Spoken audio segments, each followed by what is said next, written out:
Thank you. It's good to be here. And John asked us to just read a little bit about how we got into this work. So I'll do that in about a minute or so. I have to say I was never an environmentalist, other than when we went camping. My mother used to say, "Leave a place better than you found it." Anybody else get that advice when you were young? That's right. That's right. And I remember the first Earth Day. I was in 6th grade, and we took 3 buses from Grant School and went to the Rouge River by the Ford Rouge plant, clean up a little space there. But really, that was about it. I also grew up in a church and we sang all those hymns, "All creatures of our God and King," and "This is my Father's world." But there was never, ever a connection between my faith and environmental protection or ecology. I went to seminary, and there was very little there said or taught by it.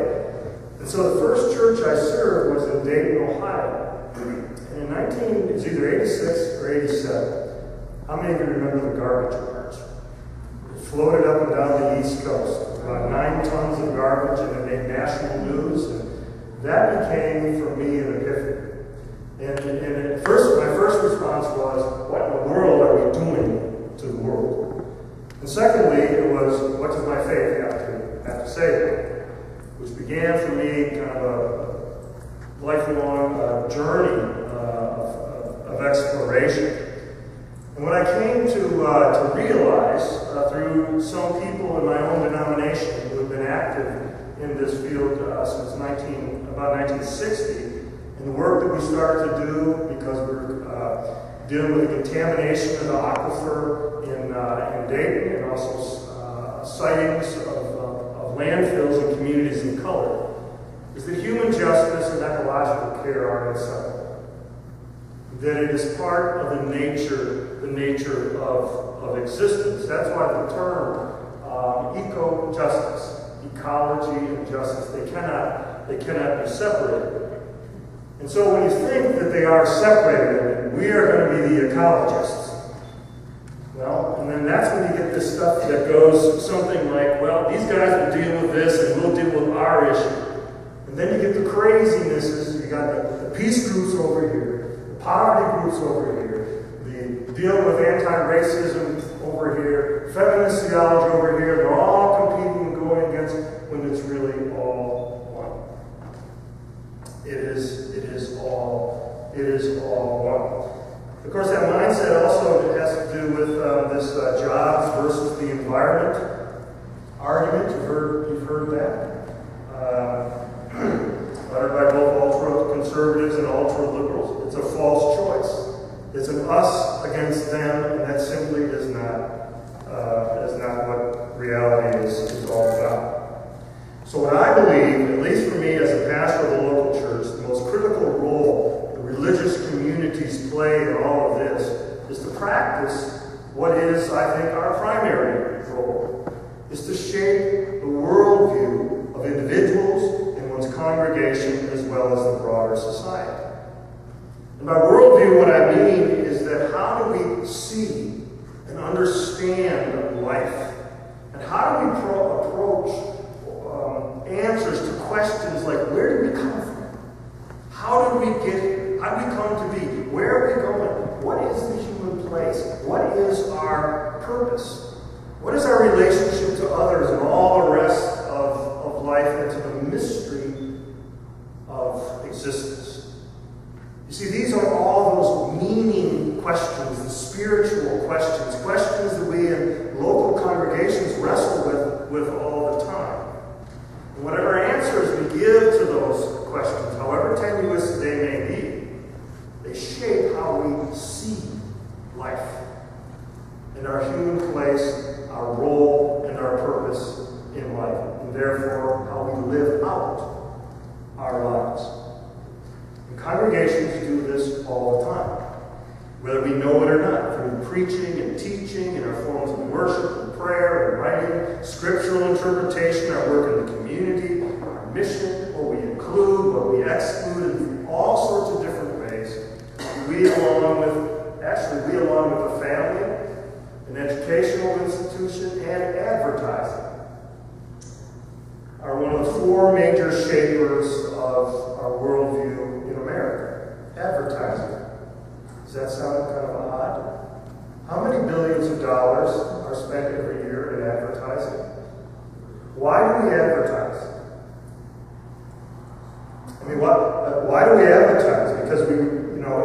If we needed a product, we'd get it anyway, right? Advertising is to convince us that we need something that we don't really need, because if we really need it, we'd go get it anyway, right? That's right. And so advertisers tell us that who we are deep down is consumers. 14 billion years of creation. 14 billion years of this evolving, emerging universe, so that we human beings can be consumers. Is that who we are? I hope. So our current worldview, at least in my estimation, in America, is one of radical separateness and use, a use mentality. It's separate in that we are fundamentally different. We're not connected unless we want to make that connection. That everything is its own individual entity. Life is not one. Contrary to what quantum physicists have been telling us for about 80 years. And for people of faith, that means that we're separated from God. And God is somewhere out there, up there, apart from there, and we're down here, all separate. We're all separate human beings, and we're separate from everything else. And everything else is for our use. We're here to use it, so life is a bunch of stuff for us to use it. Now I spend this, and I just got the 5-minute notice there, but I spend this time because too often I think we overlook this and we want to get right to the practical. Okay, that's a great sermon. Thanks for the sermon. Now, what can we do about it? And of course, we have to do. We have to work. That's our mission. It's critical. Shaping our worldview. We can't overlook that. It is so important for people of religious faith, because if we don't intentionally shape that worldview, we might do some great things within our congregations all over the place. But when it comes back down to it, we're looking at life exactly the same way as we began.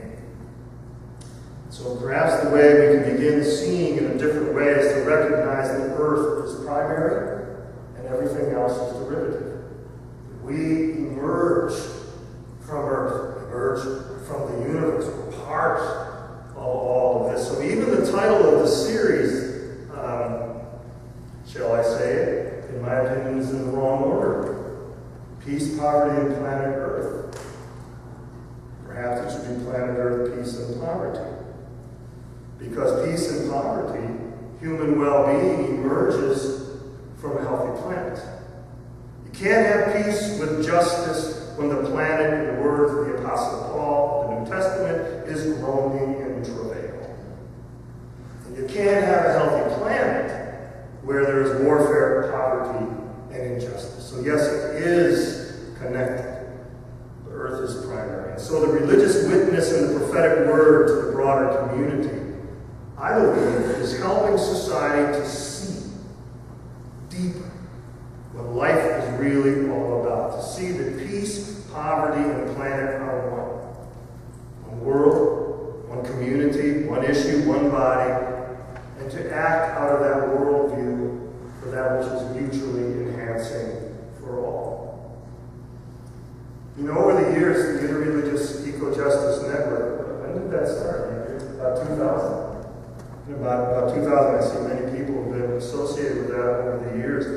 We were involved in the Sunni Six. How many of you remember the Sunni Six? Yeah, that was quite a involvement there. With the BPA, getting the BPA out of baby bottles. Another patent, Andrea played a huge role in that, as did Marcus as well for young children. The Interreligious Eco-Justice Network has been involved with this old house of worship program and cool congregations, among other things. I think the challenge to all of us is to, one, individually look at our own lives and our lifestyles to determine whether or not we are living consistently how we understand life with our worldview. The second thing is to talk with others about what's happening to the planet. There is a ton of lies and deliberate information being offered in the interest of billions of dollars to keep the status quo. Whether you're talking about climate change or toxins all over the place, there are intentional lies being fostered everywhere. We need to talk about, we need to tell the truth. Learn about things like climate change, what's really happening to the planet, what's really happening to New England right now. Go to the Union of Concerned Scientists website. They've got a lot of information about the regional effects. The third challenge is to get your faith community involved. You can do the Cool Congregations Challenge. I've got some flyers here. The fourth thing is to get politically active. This is huge. This is global. We have got to get politically active locally, statewide, and nationally. We need to deal with what's happening right here in Hartford, for instance, the astronomical asthma rates among children in Hartford, particularly children of color. And then agitate. Frederick Douglass, as an elderly man, was once asked by a young black man, and he said, "What should I do? What can we do?" And the old man said, "Agitate, agitate, agitate." Agitate. Be a pain in the butt. Can we say that here? Okay, I just did. Be a pain and organize. Hook up with people like John Humphrey, because it's time to take bold steps. The only radicals today are the radicals who think we can keep on living the way we've been living for about 150 years and survive for about 3 or 4 more generations. People say, oh, these environmental radicals or these whatever. We are not the radicals. The radicals are the ones that say we can keep on doing it the way we're doing it. Now is the time. And I think I got 10 minutes. So, thank you.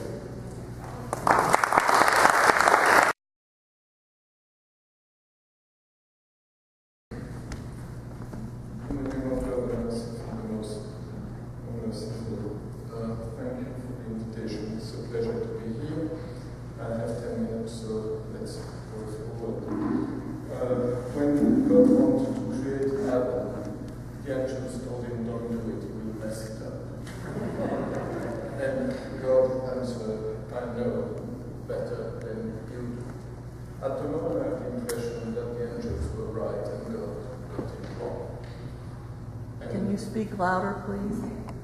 Yeah, at the moment I have the impression that God got it wrong and the angels were right. And the challenge for us is to make sure that at the end of the day, what God said proves true. Because we have been given the stewardship of the earth, and we are not doing very well, as what could be a nice garden is very often just becoming very dry land. Some Muslim countries are even threatened to disappear in the next few tens of years, like the Maldives. There was already a meeting of the ministers of this state of the Indian Ocean. Underwater, they did it as to alert the world opinion to the fact that their country would disappear underwater if nothing is done against climate change or about climate change in the next century. Similarly, one of the most populous Muslim countries, Bangladesh, is directly threatened in its existence if the sea level rises by 1 or 2 meters. How did this happen? From a Muslim point of view, we will believe that it's because the human being, the modern human being as represented by Leonardo da Vinci's Vitruvius Man, has lost this awareness that in fact he is not the center of the world, but just inserted in the world. And when you compare, for example, this Leonardo da Vinci Vitruvius Man with a classical Islamic representation, you see that what is left of the astrological or astronomy of the universe, the Vitruvius Man, is only a circle. But the zone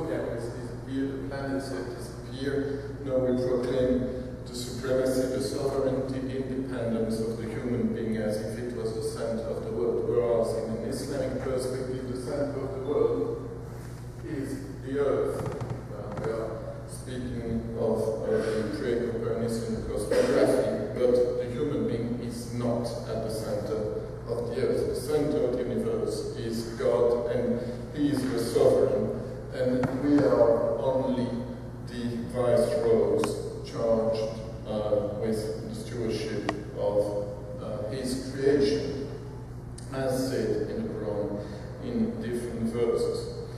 But from the Quran and other scriptural Islamic sources, we learn very quickly that indeed the human being most of the time gets it wrong.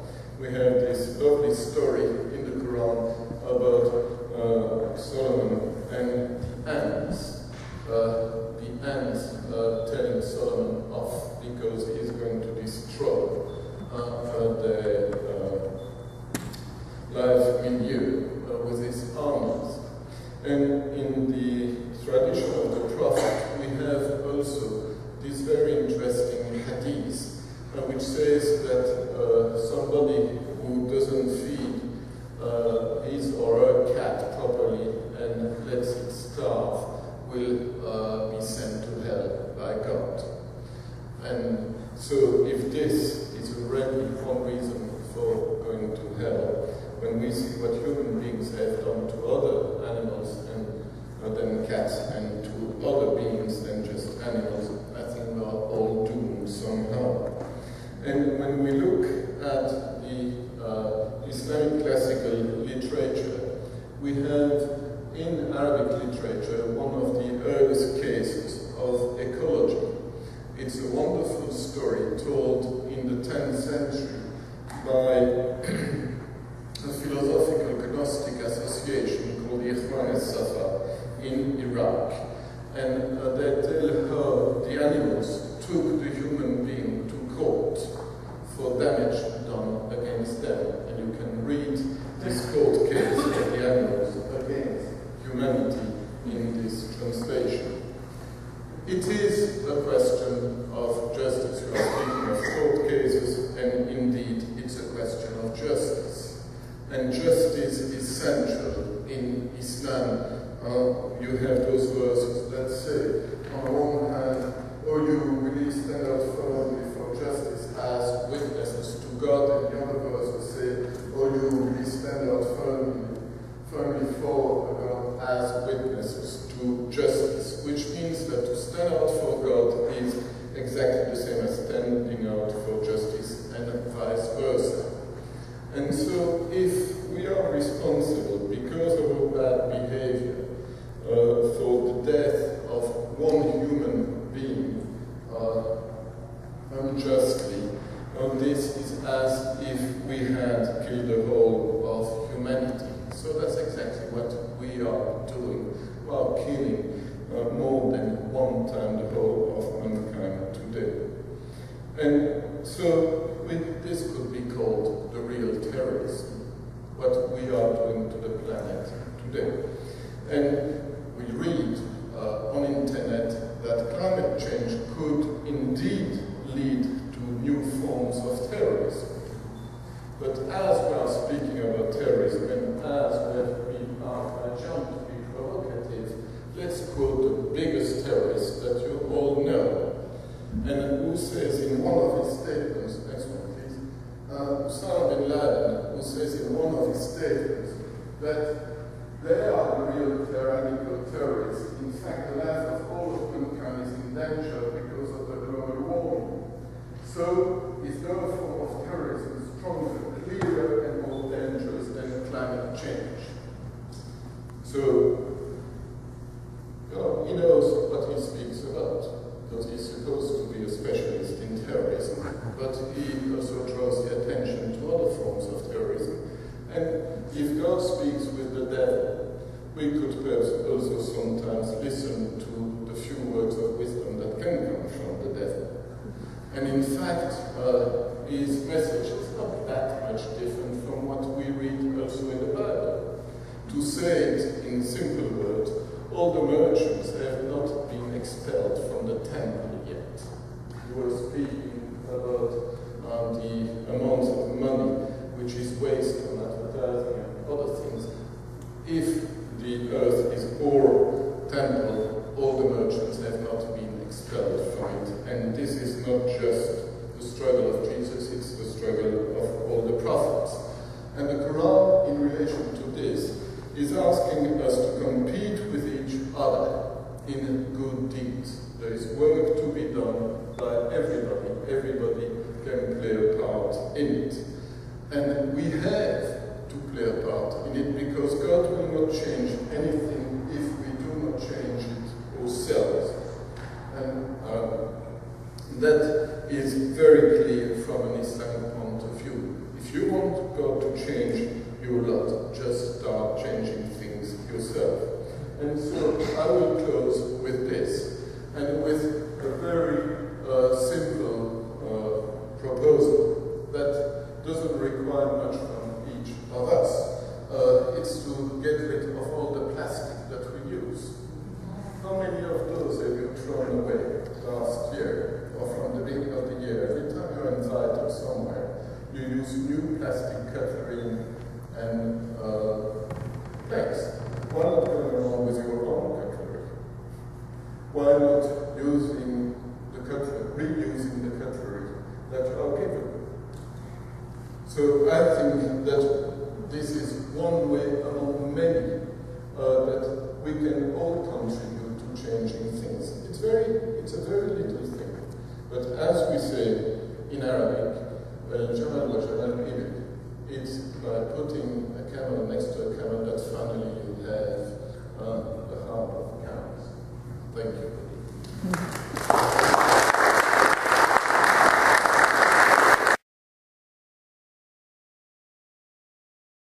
And share words with you. Passover season passed recently in the Jewish community, the time of first fruits, when we celebrate the beginning of the agricultural cycle. And in celebrating that with my family and my community, I came to the reading of Malachi, and particularly towards the end of the writings of the book of Malachi, the last of the Hebrew prophets, who speaks about the great and the terrible day. And I want to assure you that we are living in the great and the terrible day. I want to explore some components of Malachi's message and what wisdom it might have for us. And I want to begin by speaking about the Hebrew concept of sacred space, the temple, the place where God and humanity touch each other, is at the center of the Israelite community physically.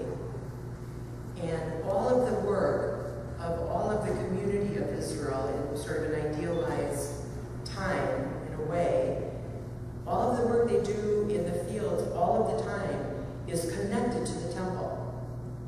Every crop and every animal, every birth on the farm was tithed and gifted in a 3 times a year pilgrimage of people walking to Jerusalem with proof of the abundance and the blessing of God in their hands, literally in their hands, and give it as gifts to the poor and gifts to the priest.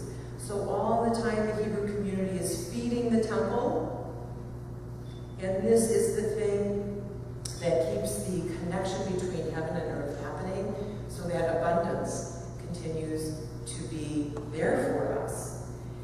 And it's a kind of a wisdom that's hiding in plain sight, because I'm not speaking about the earthly Jerusalem, and I'm not giving you a political message about the primacy of Jerusalem for the Hebrew people. I'm not talking about that. I'm talking about a template and an archetype for a community that is agrarian and that is regional. Because if you're in a pilgrimage community, growing and creating all of the things that you need to survive, and you can all walk to one place 3 times a year, you are talking about a sustainable agrarian community. And this is a model that should really, really tickle us as we live through the great and terrible times, because they're not coming in the future. They're here and they're behind us. The global warming deaths, the deaths of seas and species, and what's more to come. I don't need to reiterate that here because we know it. We here know it, and we're very, very agitated by it. And the agitation is a calling of spirit. That's how spirit gets to us. Malachi says that we've been short in our tithes,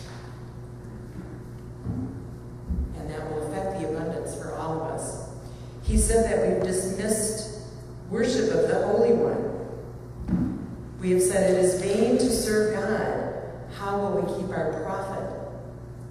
It is vain to serve God. It is vain to rest on the Sabbath. There's no benefit of resting on the Sabbath because I'll make more money if I go to work.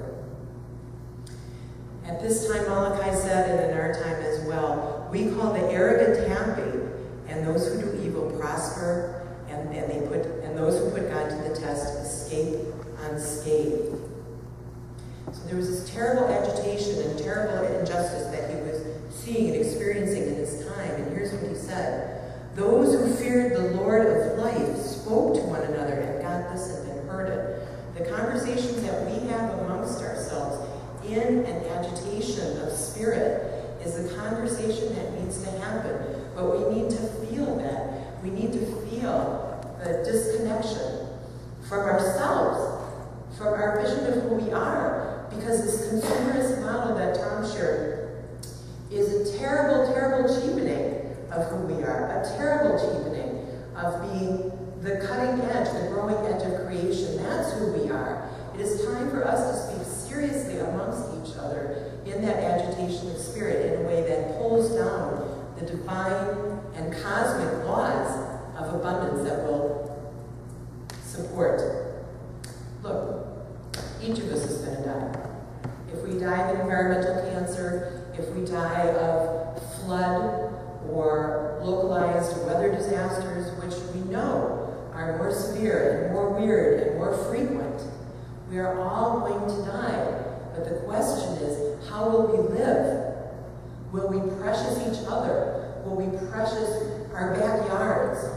Will we precious our community? We need to reframe the environmental conversation because it is a question of the economy. Think how much our minds, our values of ourselves are tied up in a consumerist model. And this is everyone here. We're all the 99%. But if we're honest with each other, there has been a great conditioning and internalization that our value is the value of what we have and what we own. It is not the value of our integrity and our living hoeing close to our values. It's work for us. That is inner work for us, and it's even larger work to name that in the economy. That's why we have to speak from the agitation of our hearts, because the habits that we have at this time are not good for us. The disease of loneliness is a function of the economy that we're in. Health and the healthcare system, the tremendous cost of sustained long-term lifestyle-related diseases, that is an environmental issue. Healthcare costs are an environmental issue, not to mention environmentally related diseases. How long can we farm how we farm? Famine and drought are already happening. Water tables are receding. Planting and harvesting cycles have been disrupted in gigantic swaths of the Midwest and other fertile lands, and we know we're spending that more than it can possibly rebuild and be recharged. That is not sustainable. Hunger and thirst will be among us and are known. We need to begin to see, and I'll quote from, I'm learning from Malachi, I'm not going to quote from him, but we need to begin to see that all of these consequences are connected to each other and we're experiencing them all together.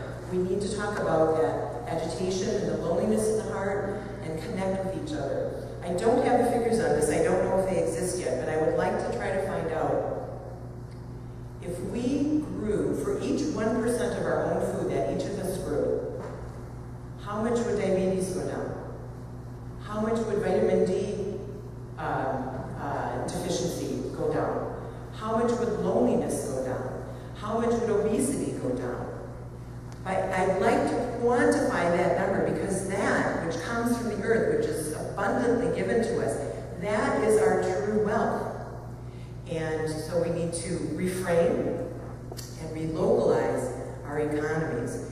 Everything that I would encourage us to do at this point has to do with using local resources to meet local needs. Let's take that as our creative challenge and have the joy of rebuilding our communities, rebuilding our relationship with each other as we heal ourselves and our planet and our bodies and our diet and our social structure. And there's another thing that I'd like to make perfectly clear, something that I try to speak of at every sort of event. When we are doing this work together, we are not doing it to help others. We are not doing it to help someone else. As much as it's true, and you'll hear more, that non-white and the poor are affected around the globe, first and worst, with the least amount of resources to mount a response, with the least amount of resiliency in some ways to cope with the crises that they bear as part of this. But it's such a small planet. We're in this together. When these tornadoes come through, it's not going to skip certain neighborhoods. We've got to get over the fantasy that we have in our minds that it's happening somewhere else. It's happened to you already. Half of us have cancers in our body, whatever we die of. We have cancers in our body at this time, and asthmas and other diseases that are related to all this. We're in it for self-interest. And that's a good thing because it's mutual self-interest. It's the basis for true partnership. I'm not in this to help somebody else. I'm in this to partner with other human beings. This is the most authentic basis for creating social justice together across races, across religions, across classes. We are in this together, and if we speak about that in first person, from the heart, what does it feel like to us to begin to recognize how cut off we are from the seasons and the cycle, and the miracle of watching a seed grow into a celebration that you're going to share, that we're going to be able to feed each other. Living that wealth is one of the best things that we can do for the planet and for our own spirit and for the healing of our social fabric.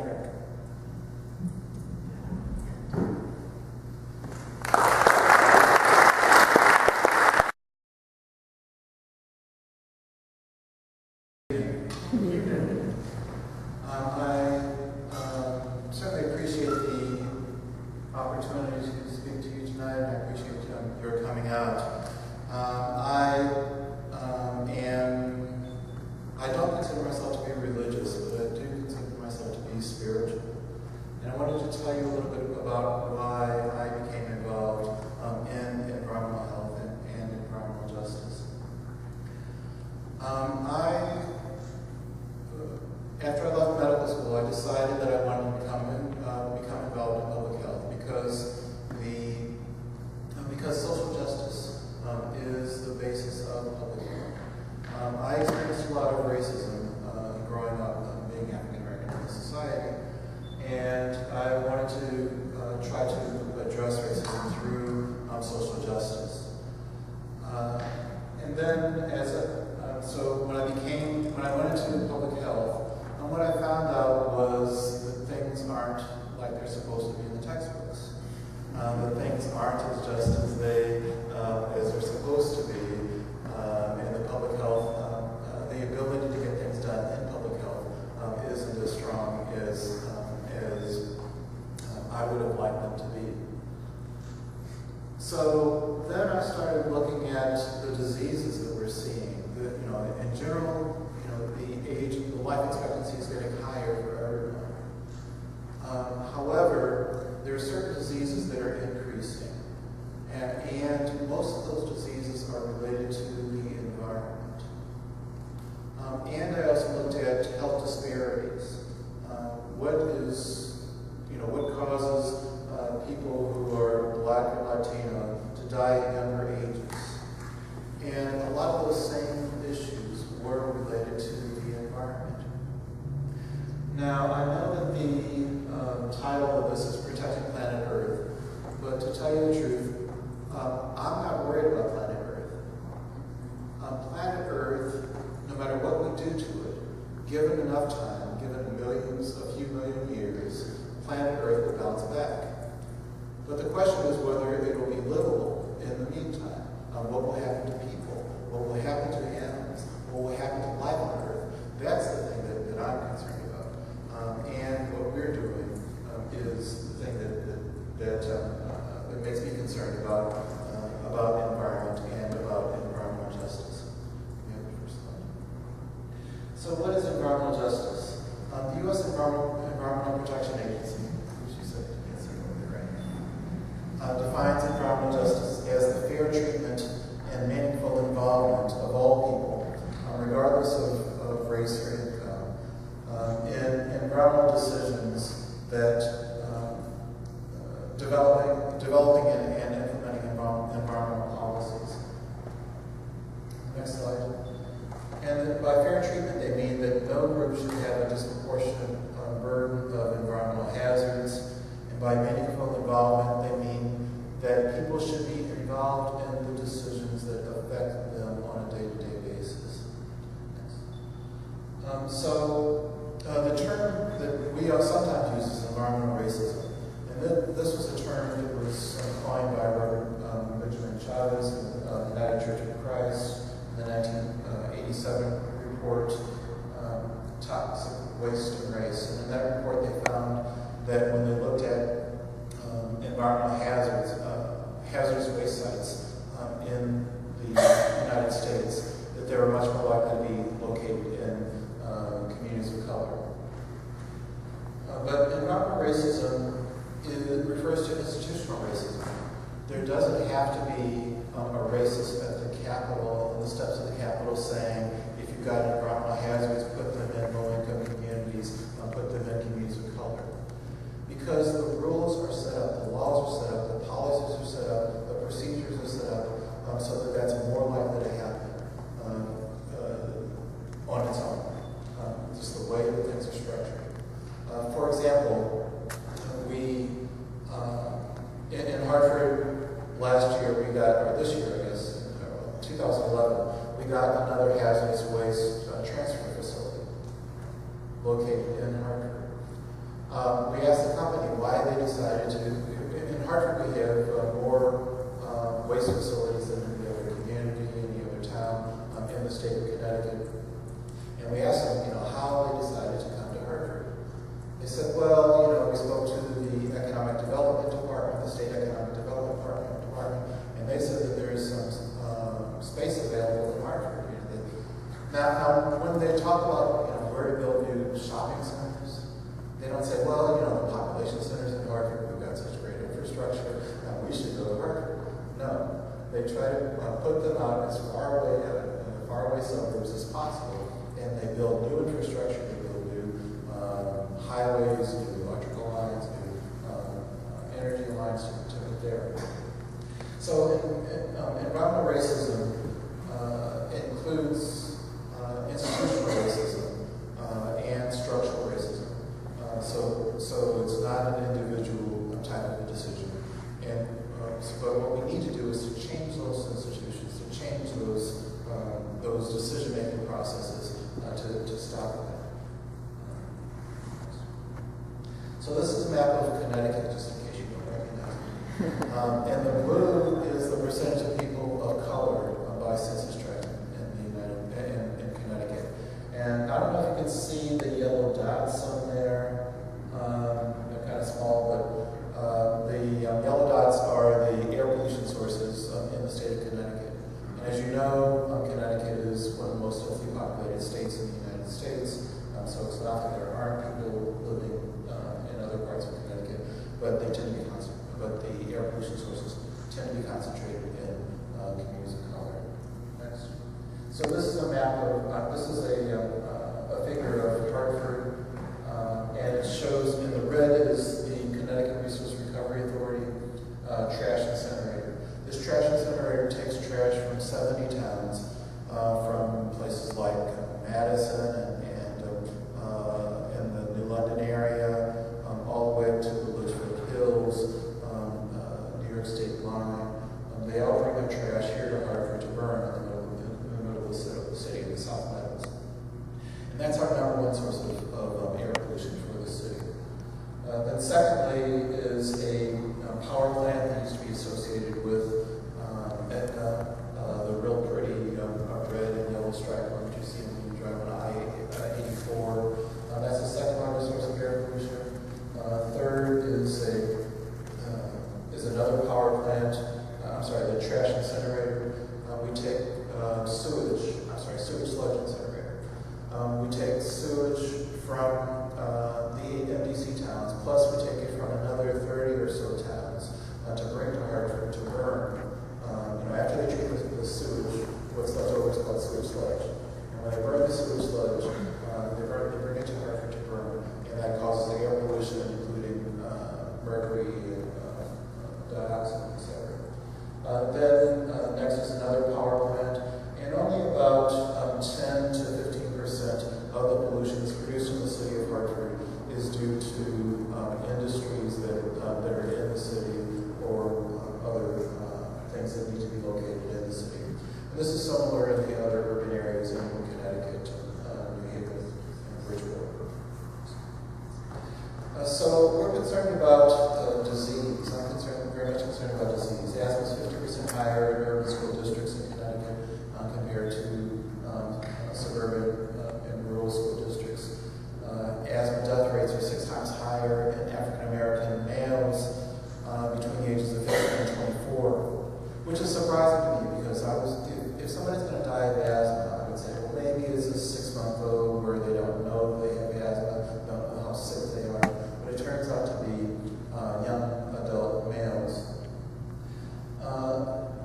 Even though 15% of the population in Connecticut is Black and Latino, 84% of the lead poisoning in children is in Blacks and Latinos. And we're concerned about cancer, diabetes, lupus, depression, ADHD, low birth weights, and sudden death. All of those have been associated with the environment. And other diseases, cancer, diabetes, even obesity has been associated with the dioxin which comes from burning the trash in Hartford. You've heard about global warming, and as you know, on the next slide, that global warming affects low-income people and more than others. The next slide, please. So we talk about institutional racism, and we talked about the public good versus individual privilege. The society's been moving away from the public good. So funding for public infrastructure such as mass transit, public health, public alert systems, and moving toward private systems such as highways, private health insurance, email alert for emergencies. Right now, we don't have an alarm system. If there's an emergency, then you're supposed to be notified by television. That's the official process in the Hartford region. So things are changing, but we need to make sure that government looks out for the public good and not just for the private good. Climate change, we heard that before. We talked about how climate, the purpose of climate is to redistribute heat on the earth. So when there's more heat, there needs to be more distribution from the poles from the equator to the poles. And so we'll have stronger weather, more severe weather, more severe hurricanes, not necessarily more in number, tornadoes, etc. You know this year that the hurricane season started on June 1st. But before June 1st, we already had 2 named storms already this year. Industry is paying to hire companies that are their job is to sow doubt and to say that there's not scientific consensus. It's the same companies that were used for tobacco, for cigarettes, saying, well, cigarettes